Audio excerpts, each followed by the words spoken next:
Hey everyone, this is Gary Kay, and you are joining me for another issue of my Rants and Raves video cast. And today I've got two gentlemen with me, Eric Steiner and Andrew Rozak, both with Exertis Almo. Eric is the Vice President of Sales for Hospitality, and Andrew is the Services Development Manager at Exertis Almo. Eric, first question for you. Obviously, hospitality has always been a big chunk of the ProAV market. Unique market too, though. You specialize, and it's probably the market that is most actively crossing over between consumer products and commercial products, because in the rooms we have a lot of times we have a consumer-ish type TV or maybe even media player, but in as we've seen hotels develop specifically and places like that, we're putting in more professional televisions, but then also you have also the meeting spaces, right? And that's always commercial for the most part. Eric, I'm curious how the market is doing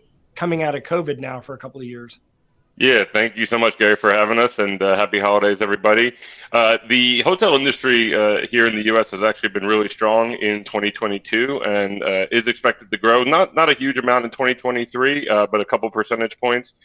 We've seen significant recovery post 2020 and the COVID pandemic, especially with revenue numbers, revenue for hotels. Occupancy rates have been really steady throughout this year, and especially seen peaks over the summertime and holiday season. And RevPAR numbers, just as revenue per available room, have also been at near record levels as they were in 2019, which is really a banner year for the hospitality industry. I think the one area that is still on the recovery path is going to be your business traveler. Obviously, things like Zoom and Teams have maybe taken away some traditional travel, but from a consumer standpoint and recreational travel, we've seen record numbers and I would say almost a full recovery of the industry, which is projected, whether the economy and macroeconomics kind of come into play in 2023 is still to be determined, but from a consumer standpoint, definitely full recovery or damn near close to it from 2019 levels, which has been fantastic for us, fantastic for our partners, our resellers, our integrators in the industry, and it's a really exciting time, I think, in 2023 and beyond.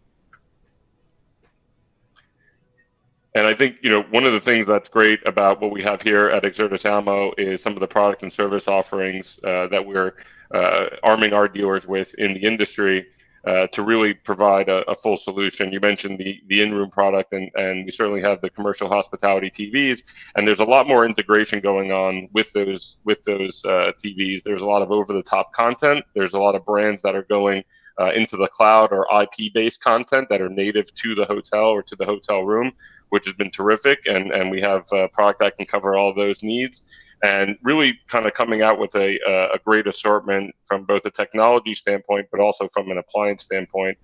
We've been reading, especially in the mid-scale or select service markets, which is a majority of where our business comes from, that the extended stay properties have actually been the highest growth percentage. So these are properties like your Residence Inns, Home2 Suites, Elements, Homewood Suites, and properties like that. And what's nice about Exertis Almo is that we could fit every need from both inside the room and outside the room when it comes to appliances and technology. So from your compact appliances all the way up to your full size offerings, we have that. And you mentioned the lobby space and resort space and common area space, all of your DV LED needs, mounting needs, different product solutions for that.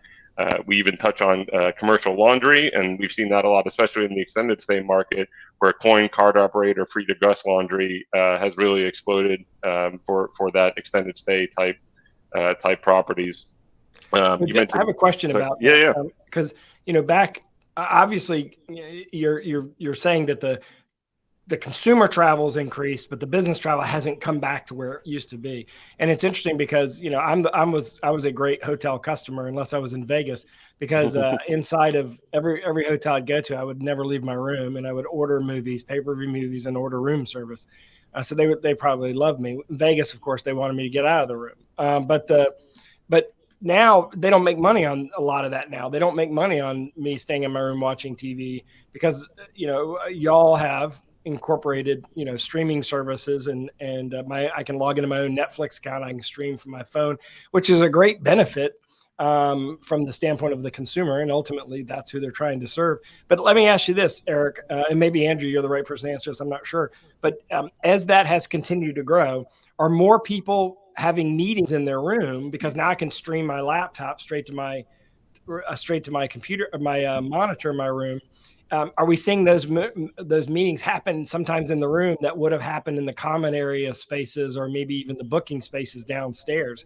Eric, Andrew, which one of you is best to answer that? Because I also see this as an opportunity, because I also see this sort of like, I think probably Hyatt Place has done the greatest job of building little huddle spaces of any of those chains, where you can actually have like little meetings down in the lobby areas, and they're not charging for those spaces. It's sort of like a benefit you get for staying there. So I'm curious how Exertis Almo. And by the way, I heard the message really clearly. Your message was, hey, if you're selling to a hotel and somebody calls and wants to do an LED in the lobby, why don't you talk about everything else that we can do? Why don't you talk about what we can do in the room? Why don't we talk about what we can do back of house? And all the other services. That message, I think, was heard, Eric. But I'm curious how you would address my question. Yeah, I mean, I think with the move of everyone starting to work, from home and remotely, that you're seeing a lot more of people utilizing, small huddle spaces and just their laptop and a cell phone to do a lot of their meetings.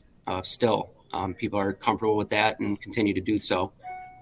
Will we see Zoom rooms and Teams rooms be incorporated into these spaces? Will we see maybe Barco ClickShare, BYOM solutions there? I mean, I have yet to walk into one of these Hyatt Places that has a ClickShare button sitting there on the table, but it seems like that'd be another opportunity for integrator. Yeah, bring your own device solutions are huge. Everyone's continuing to ask for that, and it's for that. It's for that space where you can work in the office or work remotely.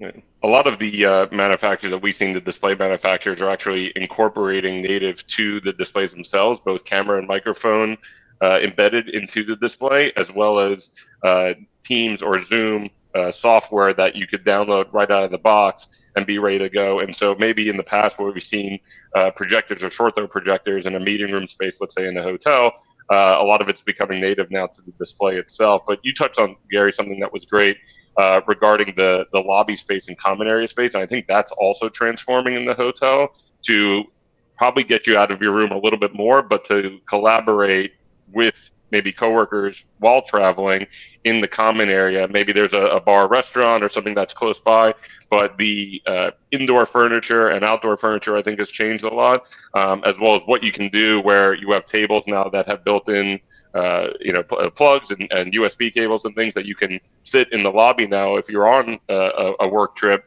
and collaborate with your coworkers right there in the lobby, as opposed to maybe being segmented or not having the ability to do that before, which is great. And it becomes. I feel like that. What if we jump forward 10 years from now?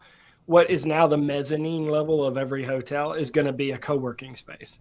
I think that a lot of these hotels are going to realize that they're not booking these spaces often enough to keep that many meeting spaces available. I mean, every once in a while they have a big event that they have to book the whole hotel.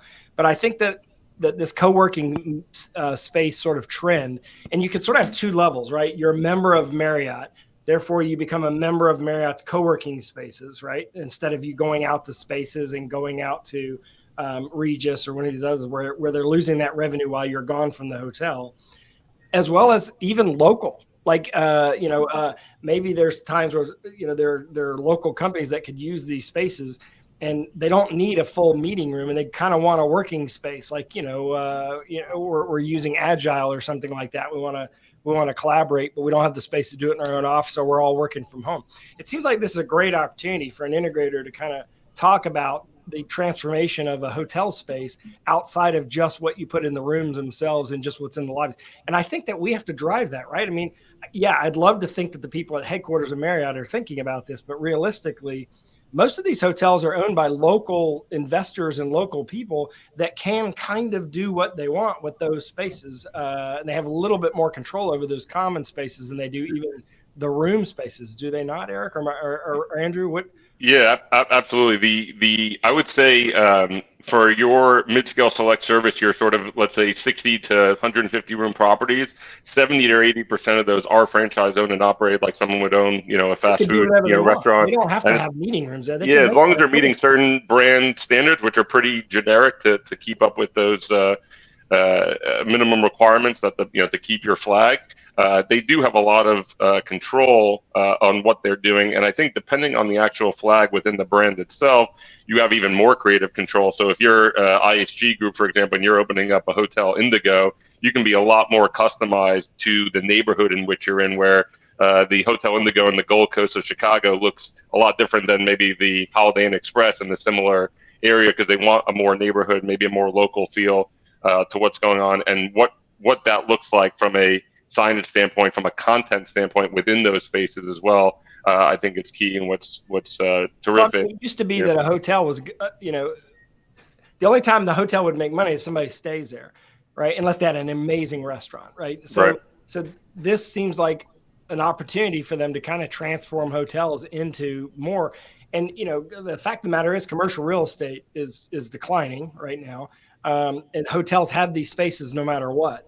And so it seems to me that this is something that should be driven. But now the other question I have for you, Eric, is I know that all the rooms have, or Andrew, I should say, I know all the rooms have smart hotel TV kind of systems. I mean, I've seen Philips and LG and Samsung and all these other companies all introduce media players built into the televisions in the room that also stream content, but they also have Android players built in that you can basically do anything, including, I haven't personally seen one with a built-in camera in a hotel yet, but I know they're coming in hotels. But the common area spaces, those should be treated just like commercial AV spaces, right? I mean, you're going to have lobby signage, so it's a digital signage network, but also you might have an impressive monumental signage opportunity there. And I'm curious where the other opportunities are in the sort of lobby spaces and the other common areas.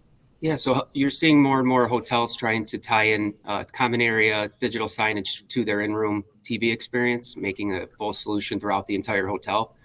And even beyond that, we're, like Eric was saying, we can do direct view LED walls, which are very popular, LCD walls, digital signage, full sound systems in the area, and that's where Exertis Elmo can really help our reseller partners sell into those spaces. The idea is we're really successful selling in-room televisions, but we really would want to do is land and expand into other areas throughout the hotel ecosystem. And a good way to do that is team up the hardware with our services that we provide. So even if our reseller partners aren't really well versed in other than in-room televisions things, you can come to us, utilize our engineering and design team, our installation partners, programming. We've got a number of digital signage services, and also can sell connectivity services through you to your end user with recurring revenue allowed for the reseller. Yeah, and I think that all needs to be rethought as well, because right now, hotels, for the most part, since the pandemic started giving away Wi-Fi again, because they were just trying to find a way to get people to come in. But I think that there's an opportunity there for you to make some revenue there, sort of like the airlines have re-engineered the way they do Wi-Fi as well.